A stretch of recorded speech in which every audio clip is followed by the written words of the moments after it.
January 13, 1842. A single rider appears on the horizon outside Jalalabad.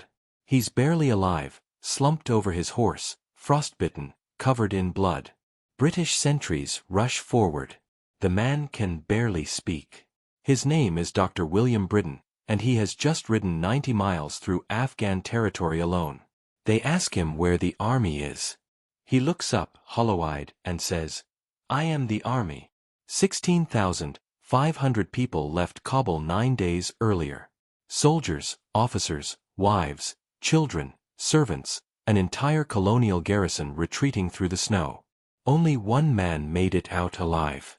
This is the story of the worst military disaster in British imperial history. The complete annihilation of an army. Not in open battle, but across a frozen mountain pass, ambush by ambush, hour by hour, until nothing remained but corpses in the snow and one broken man on a dying horse. Before we dive into exactly how this happened, here's what I need from you. If this story is new to you, or if you've heard of it but never understood the full scale of the nightmare, hit that like button right now. No fluff, no wasted time. Just the decisions, the betrayals, the freezing nights, and the blood-soaked snow. That's all I'm asking. Now let's go back to 1839 and see how the British Empire walked straight into a death trap. Afghanistan in 1839 wasn't a country in the modern sense. It was a mountainous territory controlled by warlords, tribal chiefs, and one unstable king in Kabul. But it mattered because of geography. To the north, the Russian Empire, expanding south through Central Asia, swallowing khanates one by one. To the south, British India, the crown jewel of the empire. And in between, Afghanistan, poor, rugged, ungovernable, but strategically critical.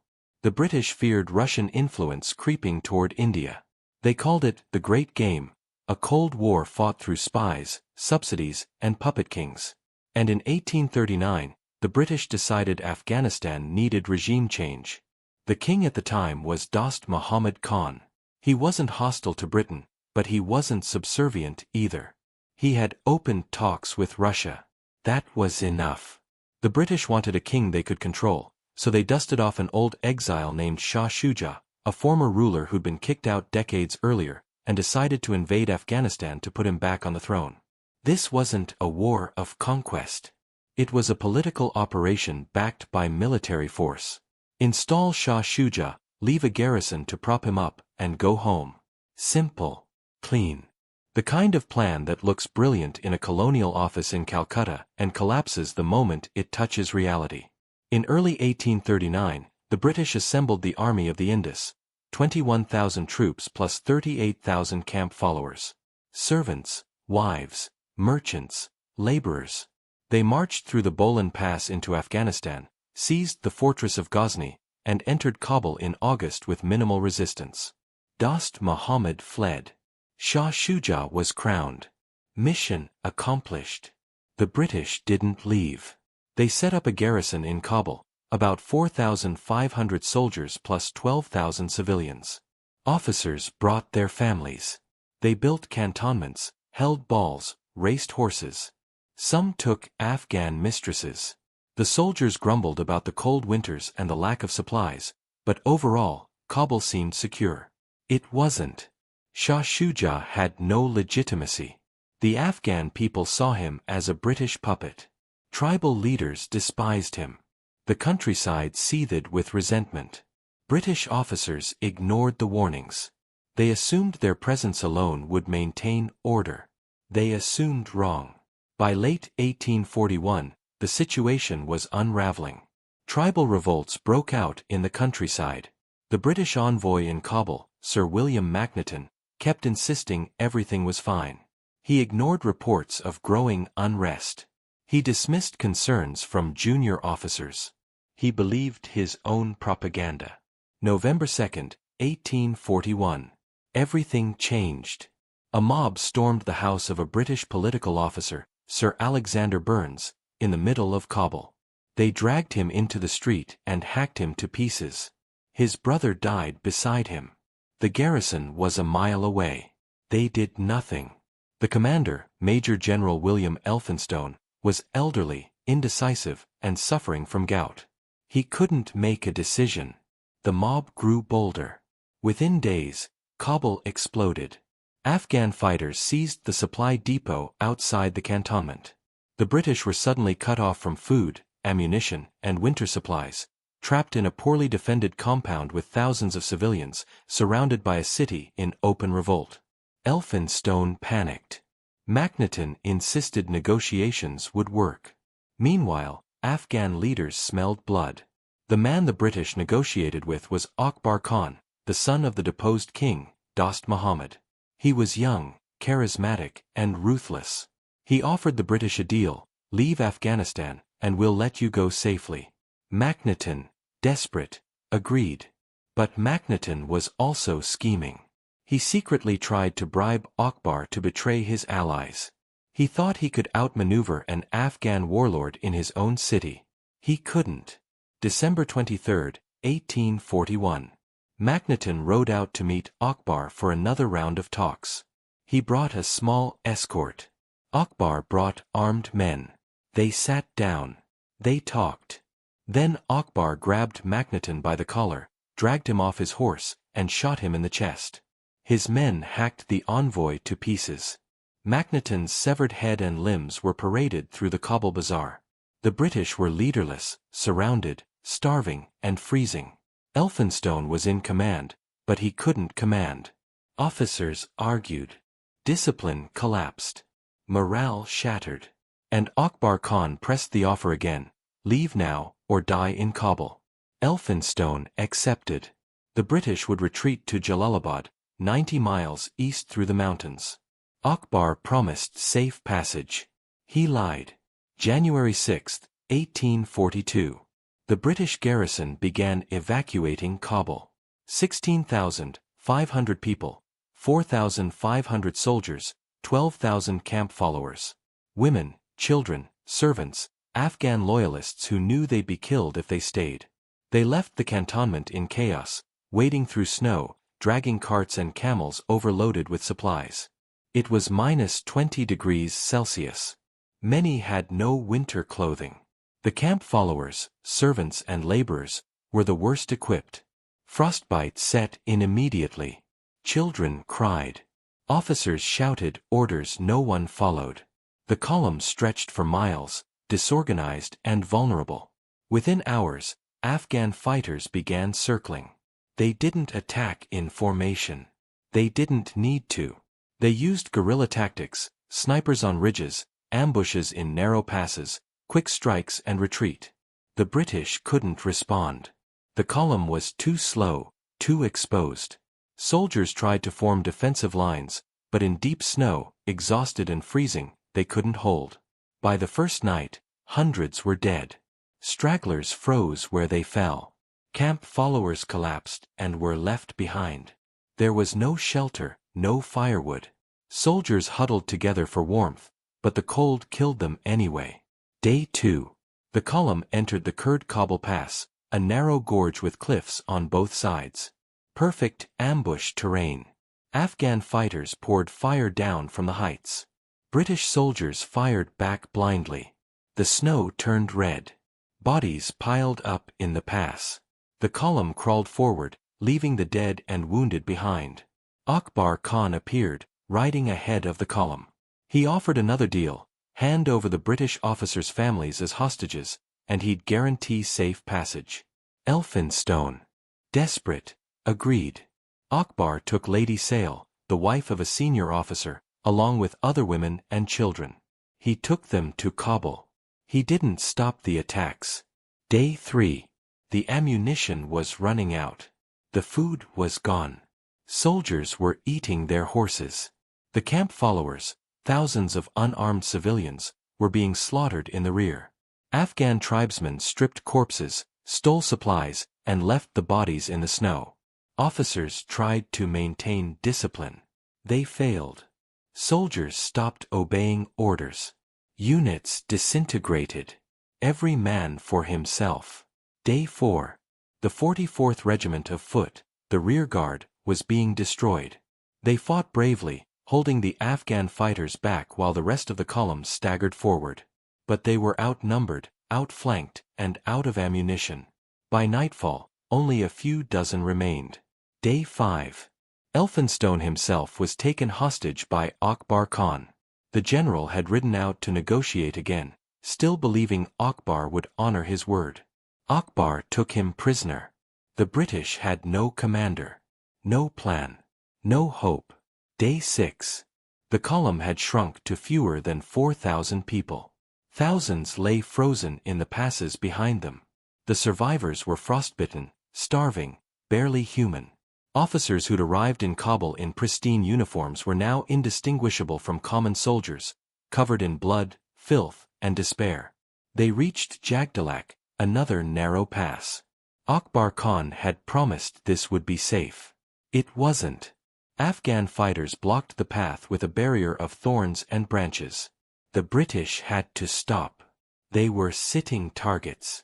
Jaziles, long Afghan muskets, opened fire from the cliffs. Soldiers crumpled. The British tried to charge the barrier. They failed. The barrier held. Officers screamed orders. Soldiers ignored them. Panic set in. Men tried to scramble up the cliffs to escape the kill zone. Afghan tribesmen met them with swords. Bodies tumbled back into the pass. By nightfall, the barrier was still standing. The British huddled in the snow, surrounded by corpses. They had no shelter, no food, no water, just snow they melted in their mouths, which made them colder. Some men gave up. They sat down and froze to death where they sat. Day 7. Morning. Fewer than 2,000 remained. The barrier at Jagdalak was finally breached, not by British soldiers, but because the Afghans pulled it back. They wanted the British to keep moving. A slow death was more profitable than a quick one. Tribesmen could loot bodies all the way to Jalalabad. The column staggered forward. They were barely a column now, just a mob of freezing, dying people stumbling through the snow. The wounded were left behind. Camp followers collapsed and were abandoned. Children froze in their mothers' arms. Afghan fighters followed at a distance, picking off stragglers. Snipers fired from ridges. The British couldn't fight back anymore. Most had no ammunition. Many had thrown away their rifles, too cold to hold, too heavy to carry. Officers tried to keep order. Brigadier Charles Shelton took command of what remained of the 44th Regiment, maybe 200 men. He formed them into a square and told them to march in formation. It worked for a few hours. Then the Afghans attacked again, and the square collapsed. Day 8. Fewer than 300 British and Indian soldiers remained. They reached a place called Gandamak, a small hill in the middle of nowhere. They couldn't go any further. They were out of ammunition, out of strength. They stopped and formed a defensive circle. Afghan fighters surrounded them. Akbar Khan sent another message: "Surrender, and you'll be spared." A few officers believed him. They walked down the hill with white flags. The Afghans took them prisoner, and kept attacking. The men on the hill fought with bayonets, rocks, and bare hands. They had nothing left. One by one, they fell. The Afghans closed in, slashing with swords, firing at point-blank range. Within an hour, it was over. Only a handful of British soldiers survived Gandamak. They were taken prisoner, mostly officers, who were worth ransoming. The rest were dead. The hill was covered in corpses, stripped naked by tribesmen who took their uniforms, weapons, and boots. This was the end of the British Army. 16,500 people had left Kabul. Fewer than 20 remained alive, and most of them were prisoners. But one man was still riding. Dr. William Brydon was a surgeon attached to the army. He wasn't a combat soldier. He wasn't a hero. He was just a man trying to stay alive. Somewhere after Gandamak, no one knows exactly when, he found himself separated from the others. Maybe he'd been sent ahead as a messenger. Maybe he just got lost. Either way, he was alone on a dying horse, riding east toward Jalalabad. Afghan tribesmen chased him. He was shot at, slashed at, struck on the head with a sword. His hat saved his life. He'd stuffed a magazine inside it for warmth, and the layers of paper deflected the blade. He kept riding. His horse was wounded, limping, barely moving. Brydon dismounted and tried to lead it. The horse collapsed. Brydon climbed back on and whipped it forward. It staggered a few more miles, then gave out completely. Brydon kept walking. He was frostbitten, bleeding, hallucinating from exhaustion. Afghan riders circled him. They could have killed him easily. Some accounts say they thought he was already dead. Others say they let him go out of pity, or because one dying man wasn't worth the effort. Brydon walked through the snow, through the night, through the frozen wasteland. He had no food, no water. His feet were frozen. He couldn't feel his hands. But he kept moving. January 13, 1842. Morning. Brydon reached the walls of Jalalabad. British sentries saw him from the ramparts, a lone figure staggering toward the gates. They thought he was an Afghan looter. Then they saw his uniform. They ran down and caught him as he collapsed. They carried him inside. Officers gathered. They asked where the army was. Brydon looked at them and said, "I am the army." They didn't believe him. They sent patrols out to search for survivors. They found no one. Only later did they understand, the entire garrison of Kabul, 16,500 people, had been wiped out. Dr. Brydon was the only man to reach Jalalabad alive. A few others survived, but not free. Some officers taken prisoner at Gandamak, including Brigadier Shelton, were held hostage by Akbar Khan. He kept them alive for political leverage. The women and children taken earlier, Lady Sale and the others, were also held captive in Afghan fortresses. They would be released months later after negotiations and ransom payments. But the soldiers, the sepoys, the camp followers, the thousands of ordinary people who marched out of Kabul, they were gone. Frozen, shot, stabbed, or left to die in the snow. The passes between Kabul and Jalalabad were littered with corpses. Tribesmen stripped the dead and left their bodies where they fell. For months afterward, travelers reported seeing skeletons scattered across the route, thousands of them. This wasn't just a military defeat. It was annihilation. The garrison at Jalalabad was under siege. Afghan forces surrounded the fort, cutting off supplies. But the British held. General Sale, Lady Sale's husband, refused to surrender. His men were starving, but they fortified the walls, repelled attacks, and waited for relief. In April 1842, a relief column finally arrived from India. The siege was lifted. The British held Jalalabad, but they'd lost Kabul, lost an entire army, and lost their credibility. Back in India, the news hit like a thunderbolt. The British public was horrified. The greatest empire in the world had just lost 16,500 people in a single retreat. Newspapers demanded answers. Parliament demanded accountability. The Governor-General of India, Lord Auckland, the man who'd ordered the invasion, was recalled in disgrace. But the British weren't done. They wanted revenge. In the fall of 1842, a new British force marched into Afghanistan, this time, with no pretense of installing a friendly king. This was punishment. General George Pollock led 8,000 troops back through the Khyber Pass, retracing the route of the doomed retreat. They fought their way to Kabul, defeated Afghan forces, and recaptured the city. They freed the hostages, Lady Sale, the other women and children, and the surviving officers. They retrieved what they could of the dead. Then they burned Kabul's Grand Bazaar to the ground as retribution for the massacre. Shah Shuja, the British puppet king, was already dead, assassinated months earlier. Dost Muhammad Khan, the king the British had deposed, returned to power. The British withdrew from Afghanistan entirely. The invasion had achieved nothing. Shah Shuja was gone. The British were gone. Afghanistan was exactly as it had been before, except for the 16,500 corpses left in the snow. Let's break this down.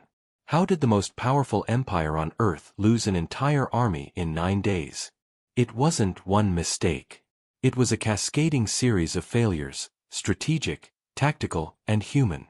The British invaded Afghanistan to install a puppet king no one wanted. Shah Shuja had no legitimacy, no popular support, no tribal alliances. He was a relic propped up by foreign bayonets.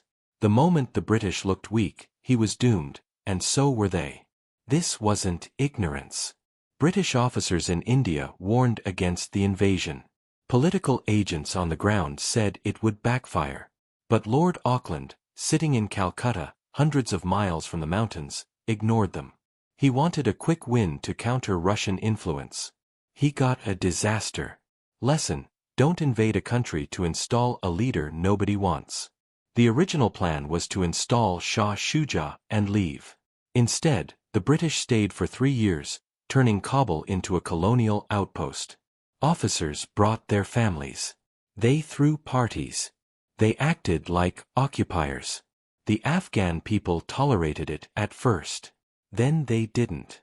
Tribal leaders watched British soldiers take Afghan women, disrespect local customs, and strut through Kabul like conquerors. Resentment built. By 1841, the entire countryside was ready to explode, and the British missed every warning sign. Lesson: occupation breeds resistance. Always. The British garrison in Kabul was housed in poorly designed cantonments, a sprawling compound outside the city, surrounded by low walls, overlooked by hills, with supply depots outside the perimeter. This wasn't a fortress. It was a target. Any competent officer should have seen the problem. Major General Elphinstone did see it, he just didn't fix it. He was old, sick, and indecisive. He couldn't make hard decisions. So when the revolt began, the British were trapped in an indefensible position, cut off from supplies, surrounded by hostile forces. Lesson: bad leadership kills armies. Akbar Khan never intended to let the British leave safely. He promised safe passage, then ambushed them. He took hostages, then attacked anyway. He lied at every stage. And the British kept believing him. Why? Because they were desperate. Macnaghten thought he could outwit Akbar. Elphinstone thought appeasement would work. Both were wrong. Akbar understood the terrain, the tribes, and the British weaknesses. He played them perfectly. Lesson: desperation makes you gullible.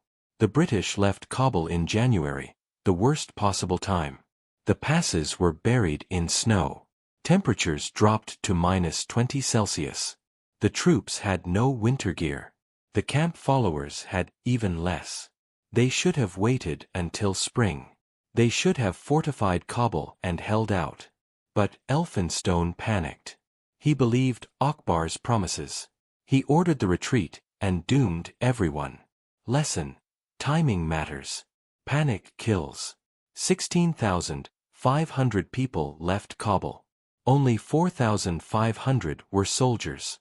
The rest were civilians, wives, children, servants, merchants. They slowed the column, consumed supplies, and couldn't defend themselves. The British should have sent the civilians out separately, under guard, before the army retreated. Or they should have left them in Kabul under Akbar's protection. Instead, they dragged 12,000 non-combatants into the mountains in winter. It was a death sentence. Lesson: protect civilians, or don't bring them. From the first day, the retreat was chaos. No order. No command structure. Units disintegrated. Officers argued. Soldiers looted supplies. The rear guard was sacrificed. Wounded were abandoned. Discipline is what holds an army together under pressure. The British had none. Elphinstone couldn't command. Junior officers tried to fill the gap, but it was too late.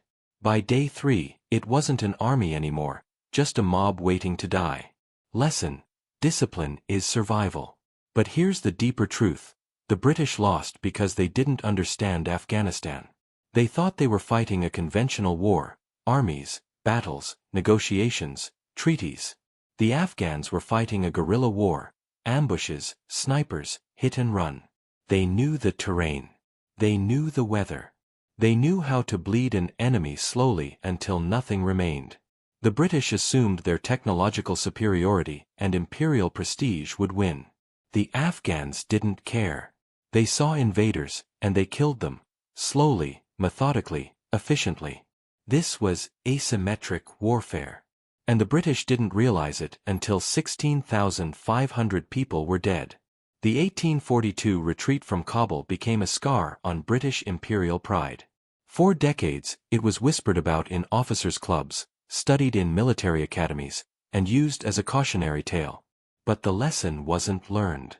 Dr. William Brydon, the sole survivor to reach Jalalabad, became famous, but not celebrated. He was living proof of British failure.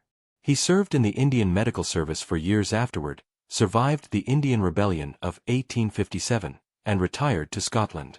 He died in 1873, haunted by the memory of that frozen ride. The hostages, Lady Sale, Brigadier Shelton, and the others, were released after months of captivity. Lady Sale wrote a memoir, a journal of the disasters in Afghanistan, which became a bestseller. She described the horrors, the cold, the helplessness.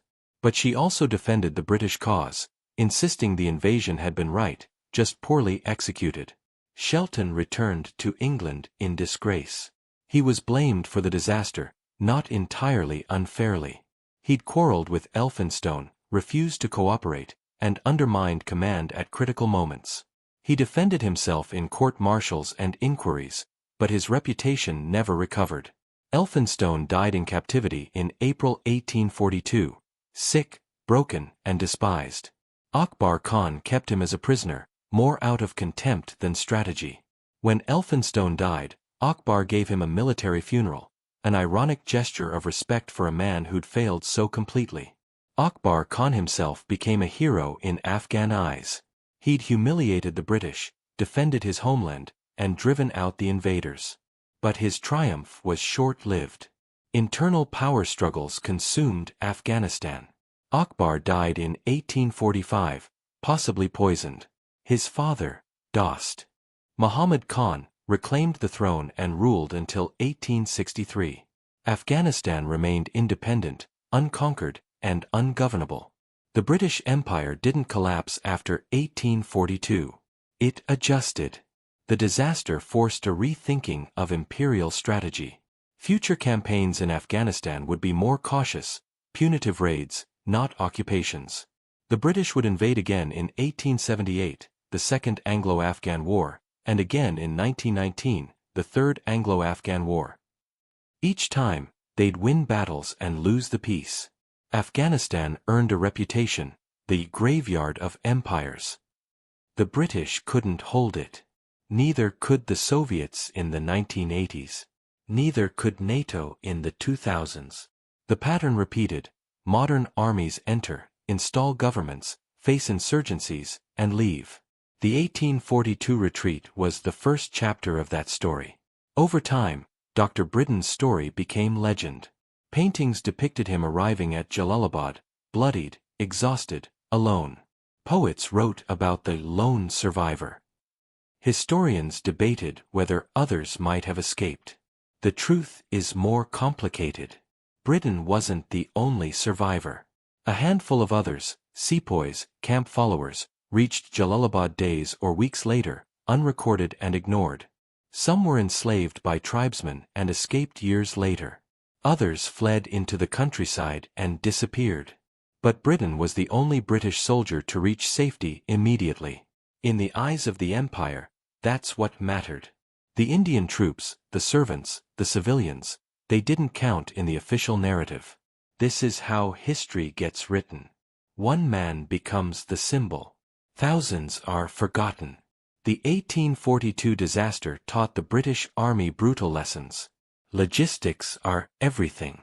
The British garrison in Kabul was cut off from supplies because they stored them outside the cantonment. Starvation forced the retreat. In future campaigns, supply lines became obsessions. Know the terrain. The British underestimated Afghan geography. The mountain passes, the snow, the ambush points, all were known to local fighters, invisible to British officers.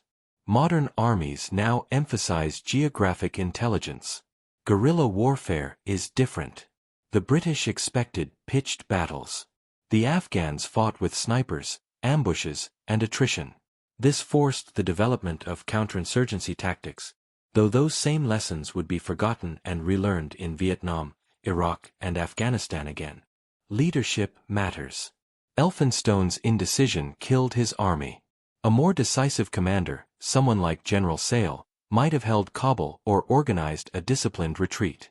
Character under pressure determines outcomes. Don't retreat in winter. This seems obvious in hindsight. It wasn't at the time.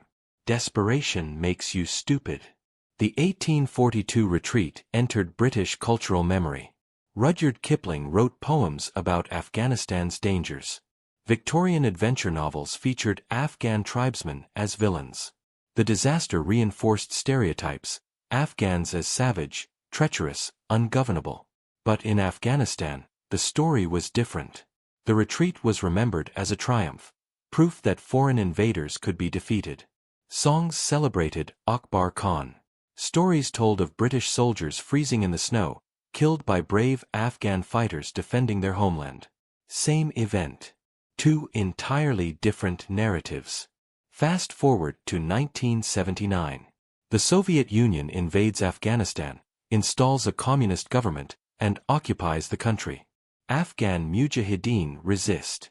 The Soviets control cities but not the countryside. Guerrilla ambushes bleed the Red Army.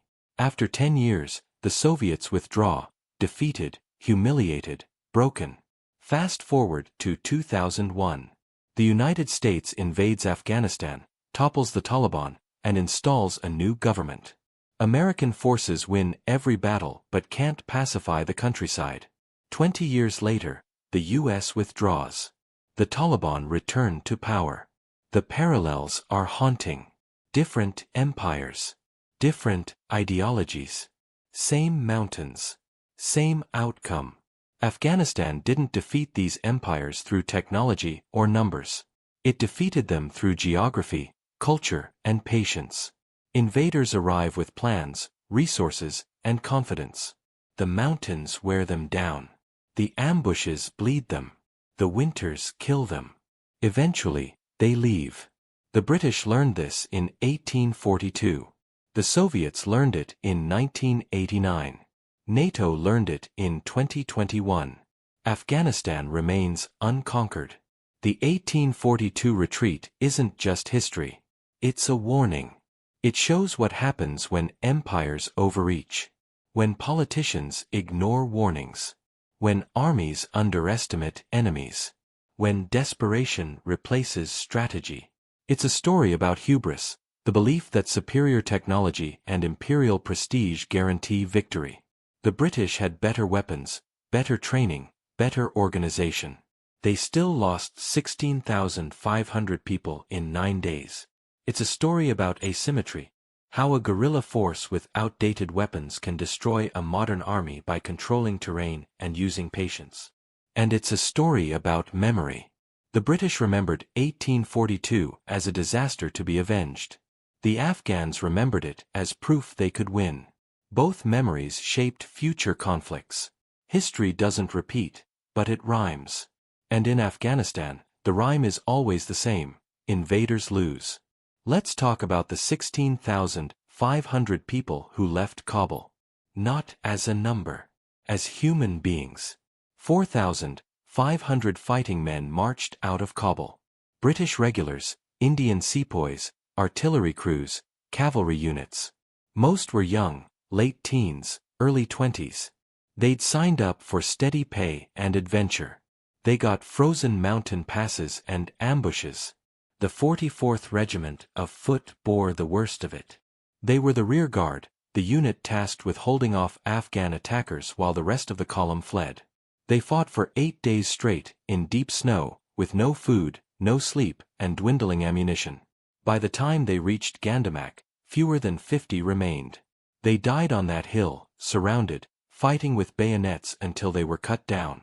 The Indian sepoys suffered equally. They weren't British citizens. They weren't fighting for their homeland. They were soldiers for hire in a foreign war, and they froze and died just like the British regulars. History barely remembers their names. The cavalry tried to charge Afghan positions several times. It didn't work. Horses couldn't maneuver in snow. Riders were shot off their mounts. The survivors dismounted, abandoned their horses, and walked. Most didn't make it. Artillery crews dragged their cannons for 2 days, then abandoned them. The guns were too heavy, the snow too deep. Without artillery, the British had no way to suppress Afghan fighters on the ridges. They were just targets. These weren't cowards. They were soldiers trapped in an impossible situation, led by incompetent commanders, marching into a death trap. And they kept marching because that's what soldiers do. Dozens of British officers brought their wives and children to Kabul. It was supposed to be a safe posting, a colonial outpost with balls, dinner parties, and horse races. When the retreat began, those families were dragged into the snow. Lady Florentia Sale, wife of General Sale, kept a journal. She described children crying from frostbite, mothers trying to warm babies against their bodies, women collapsing from exhaustion. She watched camp followers freeze to death, their bodies left in the snow because there was no time to bury them. Akbar Khan took Lady Sale and other British women hostage early in the retreat. That probably saved their lives. They spent months in captivity, but they survived. The women who stayed with the column didn't. They froze, starved, or were killed in ambushes. Children were the most vulnerable. They had no cold weather gear, couldn't walk long distances, and couldn't defend themselves. Parents carried them until they couldn't anymore. Some were left behind, crying in the snow. Some froze in their mother's arms. This wasn't a military operation. It was a humanitarian catastrophe. 12,000 camp followers marched out of Kabul. Servants, cooks, laborers, grooms, porters. Most were Indian or Afghan civilians hired by the British.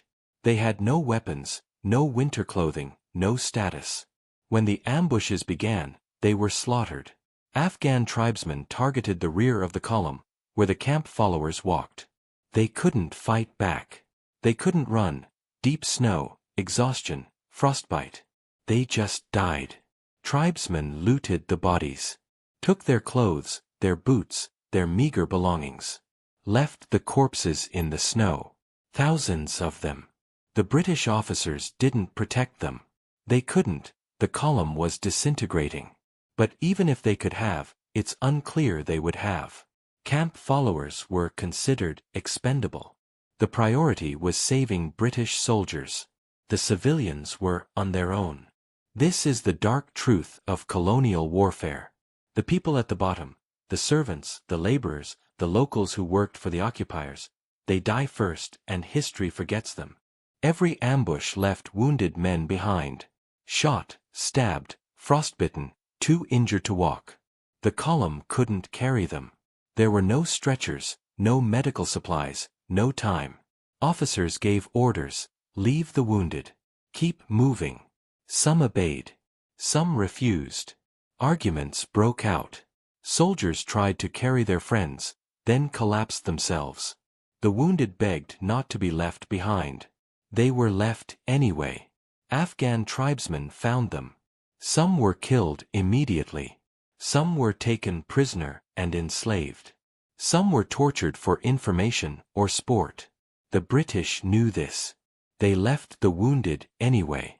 Dr. Brydon, the lone survivor, was a surgeon. He tried to treat the wounded during the retreat. He couldn't. There were too many, too few supplies, and no safe place to work. He watched men die from wounds that would have been treatable in a hospital. He watched frostbite turn limbs black. He watched gangrene set in. He could do nothing. That memory stayed with him for the rest of his life. The Afghans weren't monsters. They were defending their homeland from foreign invaders. The British had occupied Kabul, deposed their king, and behaved like conquerors. When the revolt began, it wasn't terrorism, it was war. But war is ugly. Afghan fighters killed wounded men, looted corpses, and enslaved prisoners. They ambushed a retreating army that included women and children. They showed no mercy. Why? Because the British had shown them none. For 3 years, British soldiers had occupied Kabul, taken Afghan women, disrespected local customs, and treated Afghans as inferiors. The retreat was payback. This doesn't excuse the atrocities, but it explains them. The 1842 retreat wasn't just a military disaster, it was the culmination of 3 years of occupation, resentment, and cultural humiliation. Both sides committed horrors. That's what war does. The survivors, Brydon, the hostages, the few sepoys who escaped, were traumatized. PTSD didn't have a name in 1842, but the symptoms were the same. Nightmares. Flashbacks. Survivors' guilt. Brydon never fully recovered. He served in the military for years afterward, but colleagues said he was never the same. Quiet. Haunted. He rarely talked about the retreat. Lady Sale became famous for her memoir, but she downplayed the trauma. Victorian culture didn't allow women to express weakness. She presented herself as stoic, resilient, proper. But her journal reveals moments of terror, helplessness, and grief. The sepoys who survived returned to their villages and disappeared from history. No memoirs. No pensions. No recognition. The British officers who failed, Elphinstone, Shelton, Macnaghten, were blamed, scapegoated, and vilified. Their reputations were destroyed. Elphinstone died broken. Shelton spent years defending himself in inquiries. Macnaghten was literally torn apart. Everyone paid a price. No one won. Here's what haunts me about this story. We know the name of the one survivor. Dr. William Brydon. We know the names of the British officers, the generals, the hostages. But we don't know the names of the 12,000 camp followers who froze in the snow. We don't know the names of the Indian sepoys who fought and died at Gandamak. We don't know the names of the children who cried in their mother's arms as they froze to death. History remembers the powerful. The rest are statistics. 16,500 people left Kabul. 1 came back. That's the headline. But the real story is in the 16,499 who didn't. Every single one was a human being. Every single one had a life, a story, a family. And they all died in the snow because a handful of politicians and generals made catastrophically bad decisions. That's the human cost of empire. That's the human cost of hubris. That's the human cost of war. January 13, 1842. Dr. Brydon reaches Jalalabad. 1 man. 1 survivor. The question everyone asked then, and still asks now, is, how? Luck. That's the honest answer. Brydon wasn't the strongest, the smartest, or the best prepared. He was a surgeon, not a combat soldier. He had no survival training. He just happened to be in the right place, or wrong place, at the right time. He got separated from the group after Gandamak. Maybe intentionally, maybe by accident. He kept riding when others stopped. His horse died, but he kept walking. Afghan tribesmen chased him, but they didn't kill him. Maybe they thought he was already dying. Maybe they pitied him. Maybe they just didn't care. He survived because he didn't stop. That's it. No grand strategy. No heroism. Just 1 foot in front of the other, through the snow, through the pain, through the hallucinations. He didn't give up. And he was lucky. If the sword that hit his head had struck 2 inches lower, he'd be dead. If his horse had collapsed 10 miles earlier, he'd have frozen. If the Afghan riders had decided to finish him, he wouldn't have made it. Survival in war is rarely about skill. It's about luck. One image immortalized the retreat, Remnants of an Army by Lady Elizabeth Butler, painted in 1879. It shows Dr. Brydon slumped on his dying horse, approaching the gates of Jalalabad. The painting is bleak, haunting, iconic. The British public saw that painting and understood, this wasn't a glorious imperial campaign. This was a nightmare. Butler's painting became one of the most famous images of British military history. It hung in galleries, appeared in textbooks, and shaped how people remembered 1842. 1 man, 1 horse, 1 disaster. It's a powerful image. But it's also incomplete. It shows the end of the story, not the 16,499 people who died along the way. The disaster forced reforms. The British Army studied what went wrong. New doctrine emphasized logistics, winter warfare, mountain tactics. Officers were trained to avoid the mistakes Elphinstone made. But the deeper lesson, don't occupy Afghanistan, was ignored. The British returned in 1878, fought another war, occupied Kabul again, and faced another insurgency. They won that war, but didn't hold the country. They tried. Again in 1919. Same outcome. Afghanistan remained independent. The British Empire finally gave up. Afghanistan was ungovernable. The mountains were too harsh. The tribes were too resilient. The cost was too high. But other empires didn't learn. The Soviets tried. NATO tried. Both failed. The lesson of 1842 is still being ignored. For Afghans, the 1842 retreat was proof. Foreign armies can be defeated. Not through superior technology, but through patience, knowledge of terrain, and willingness to endure hardship. This became part of Afghan identity. The mountains protect. The winters kill invaders. Time is on our side. When the Soviets invaded in 1979, Afghan fighters remembered 1842.